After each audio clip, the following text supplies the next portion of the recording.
بعد سے رپورٹ کریں طاہر مغل مانسہرہ کنیٹ فرید آباد میں امامت کے تنازع پر مسجد کے اندر 2 افراد کو چھریاں مار دی گئیں۔ تھانہ خاکی میں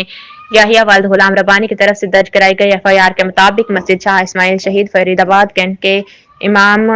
قاری اسرار جو کہ 4-5 روز سے چھٹی پر گئے ہوئے تھے،